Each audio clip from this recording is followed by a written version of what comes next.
Janae again, and we're now here to talk about the different tips that you can do in order to make it good as a professional host or MC. Now for the first tip. The first tip I have for you is to know your guests. You have to find out if your guests are from the provinces or if your guests are all foreigners. You have to find out on who are you going to talk to.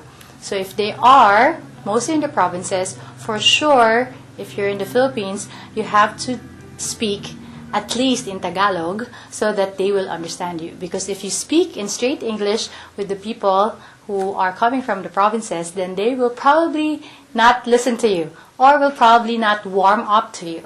Now, on the other hand, if most of your guests are foreigners or guests of different nationalities, then I highly recommend that you speak at least in English so that most of the people will understand you, and of course, at the same time, they will feel that they are welcome because you're not speaking in a foreign dialect that they will not understand.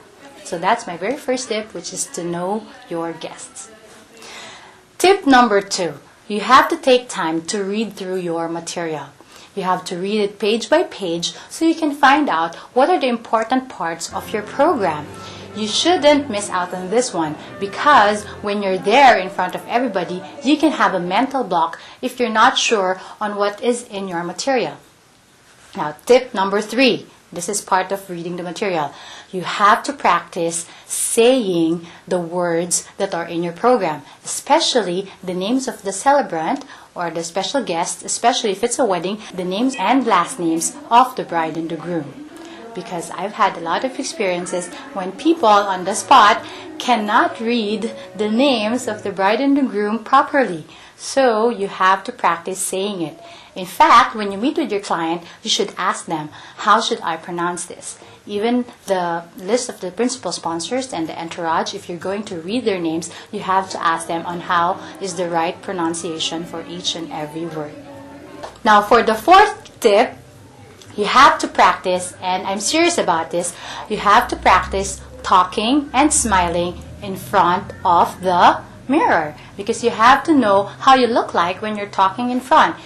Does your face scrimp or does your face look funny when you're talking? So you can practice how you should be looking like. Because remember, all eyes are on you, all the spotlights are on you, and everybody will be looking at you from head to toe. So you have to be very comfortable in how you're talking and of course how you're smiling, because some people, it's not very natural for them to be smiling, but you're the MC, so you have to practice smiling.